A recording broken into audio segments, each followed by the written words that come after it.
بسم اللہ الرحمن الرحیم۔ السلام علیکم ورحمۃ اللہ وبرکاتہ۔ عزیز طلباء طالبات، بسم اللہ الرحمن الرحیم۔ تقابل ادیان و مذاہب کا سبق نمبر 56 آج ہم پڑھ رہے ہیں، جس سبق کا عنوان ہے سکھ مت اور اسلام کا تقابلی جائزہ۔ آج کے اس سبق میں ہم دو مذاہب کا تقابل پیش کریں گے کہ سکھ مت اور اسلام میں کیا کیا ڈفرینسز ہیں اور کیا کیا مماثلت ہیں، کہاں کہاں اختلاف ہے دونوں میں اور کہاں کہاں دونوں میں اتفاق، چاہے وہ عقائد کا باب ہو، چاہے وہ سماجیات کا باب ہو، دیگر جو بھی جہاں چند باتوں کو لے کر کے ہم یہ اندازہ لگائیں گے کہ کیا کیا اختلافات ہیں، ایک دوسرے کا تقابل کریں۔ کہتے ہیں اخوت اور مساوات۔ سکھ مت گرو نانک نے اخوت و مساوات کا پیغام دیتے ہوئے یہ نعرہ دیا تھا، نہ کوئی ہندو نہ کوئی مسلمان، یعنی سب انسان برابر ہے، کوئی کسی سے اونچ نیچ نہیں، نہ کوئی کسی سے کمتر ہے۔ اسلام کا نظریہ مساوات سکھ مت سے بالکل مختلف ہے۔ اسلام ایک الگ دین ہے اور کفر خواہ کسی بھی صورت میں ہو وہ دوسرا دین ہے۔ اخوت اور مساوات سے متعلق سکھ مت اور اسلام میں اختلاف۔ سکھ مت کا کہنا یہ ہے کہ تمام کے تمام انسان برابر ہے، کوئی اونچ نیچ نہیں، نہ کوئی کسی سے کمتر ہے۔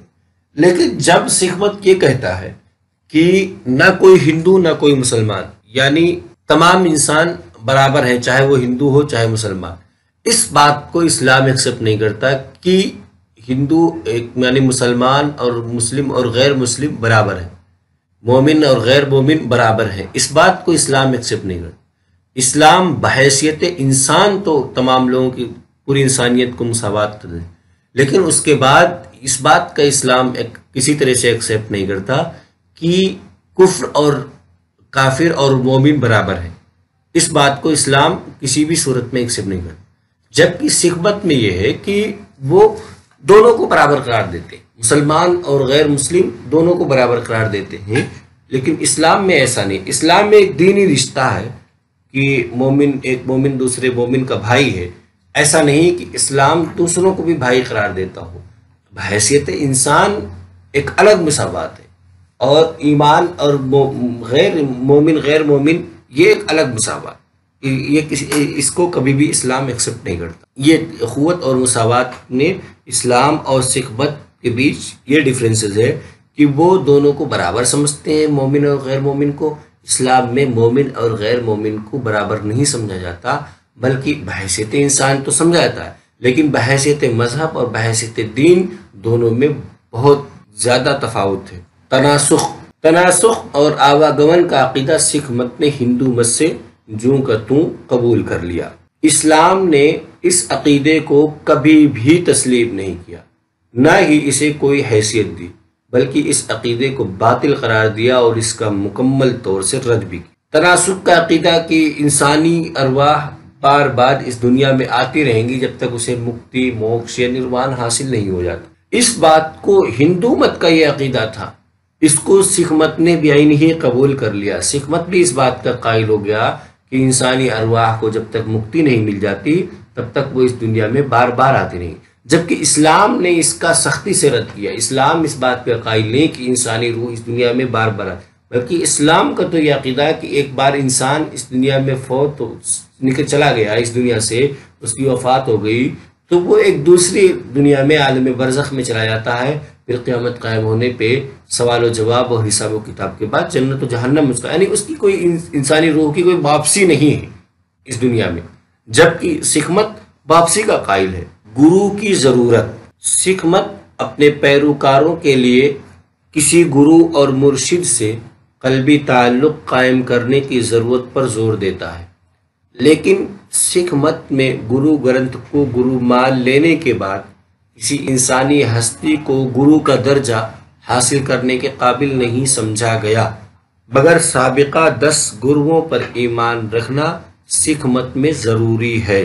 اسلام میں اصل مقصد اصلاح نفس ہے، جس کے لیے کسی پیر یا گرو کی بیعت کرنا ضروری نہیں۔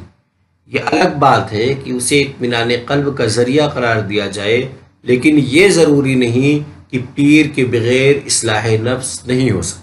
گرو کی ضرورت سے متعلق دونوں میں اختلاف تھا۔ سکھ مت میں گرو ضروری ہے، اس حد تک ضروری ہے کہ اس کے بغیر انسان کو مکتی حاصل نہیں ہو سکتی۔ اب اس میں تفصیل یہ ہوتی ہے کہ سکھ کے جو 10 گرو ہیں اور اس کے بعد 11واں گرو گرنتھ، ان 11 پر ایمان لانا ضروری ہے اور گرو گرنتھ کی رہنمائی میں زندگی گزارنا ضروری ہے۔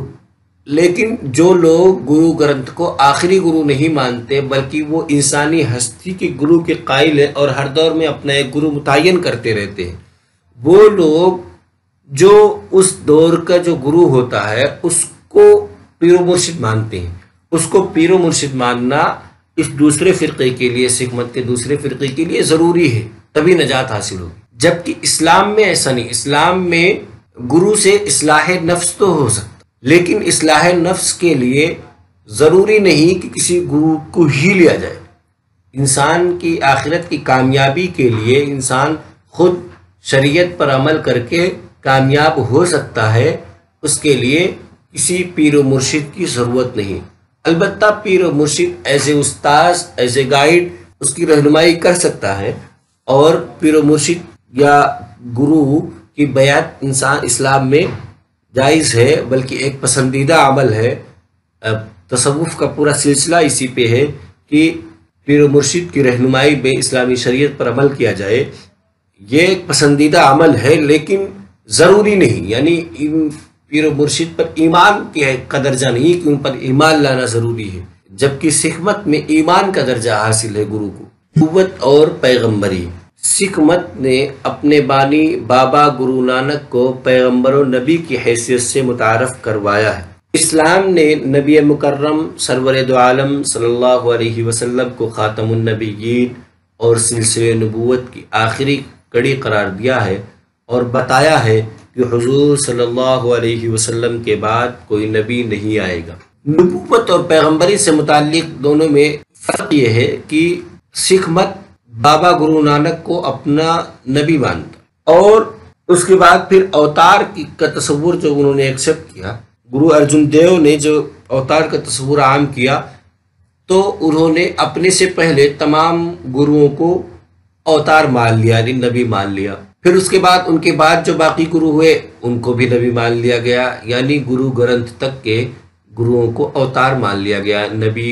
جبکہ اسلام میں نبی اور اوتار میں فرق ہے، لیکن وہ نبی سے کم درجہ بلکہ نبی سے بھی زیادہ اونچے درجے پہ رکھتے ہیں اپنے گروؤں کو۔ جب اس کے بالمقابل اسلام میں یہ ہے کہ اسلام میں آخری نبی، آخری پیغمبر حضور سرور عالم صلی اللہ علیہ وسلم ہے، آپ کے بعد پھر کوئی نبی نہیں آئے گا۔ جبکہ یعنی آپ جب آخری نبی ہیں تو پھر بابا گرو نانک کا نبی ہونا کوئی حیثیت نہیں رکھتا۔ فرق یہ ہے کہ سکھ مت آخری نبی بابا گرو نانک کو بھی نبی مانتا، ان کے بعد بھی لوگوں کو نبی مانتا ہے، یہ اوتار واد مانتا ہے، اوتار مانتا ہے دوسرے گروؤں کو۔ جبکہ اسلام جو ہے آپ وسلم تک ہی نبی مانتا ہے، اس کے بعد کے لوگوں کو کسی قسم کا کوئی نبی نہیں مانتا۔ خلاف فطرت امور، سکھ مت فطرت کے خلاف جہاد کرتے ہوئے اپنے پیروکاروں کو تلقین کرتا ہے کہ جسم کے کسی حصے کے بال نہ تراشے جائیں۔ اسلام دین فطرت ہونے کی وجہ سے انسان کی تمام فطری ضروریات اور تقاضوں کو بھرپور انداز میں پورا کرتا ہے۔ یعنی سکھ مت میں کچھ ایسے احکام ہیں جو خلاف فطرت ہیں، جیسے کہ بال نہ کاٹنے کی، وہ کسی جگہ کا کسی طرح کا کوئی بال نہیں کاٹتا، یہ خلاف فطرت ہے۔ بال ترشوانا ایک فطری کام ہے کہ اس کو ایک حد تک متعین دن پہ کاٹ دیا جائے، جبکہ ان کے یہاں بال ترشوانے کا کوئی تصور لیکن اسلام چونکہ دین فطرت ہے اس لیے تمام فطری امور کی رعایت کرتا ہے۔ اور جیسے کہ بال ہی کو لے لیں کہ بال کاٹنا یہ ایک مردوں کی شایع نشان ہے، اور عورتوں کو بھی خاص جگہوں سے بال کاٹنے کا حکم دیتا ہے، جبکہ سکھ مت میں کہیں بھی کسی کو بال کاٹنے کا کسی قسم کی کوئی اجازت نہیں ہے۔ خلاصہ، سبق کا خلاصہ یہ ہے کہ اس سبق میں ہم نے دونوں کا تقابل کرتے ہوئے دیکھا۔ سب سے پہلے اخوت اور مساوات کے بارے میں دیکھا کہ دونوں کے کیا کیا حکم اسلام کے اور بدھ مت میں کیا ڈفرینسز ہیں دونوں کے بیچ۔ پھر تناسخ کے بارے میں جانا، پھر گرو کی ضرورت سے متعلق پڑھا کہ گرو کی ضرورت سے متعلق اسلام کیا کہتا ہے اور سکھ مت کیا کہتا ہے۔ پھر نبوت اور پیغمبری کے بارے میں، پھر سب سے آخر میں ہم نے خلاف فطرت امور کے بارے میں دیکھا کہ خلاف فطرت جو امور ہیں ان کے بارے میں حکمت کیا کہتا اور اسلام کیا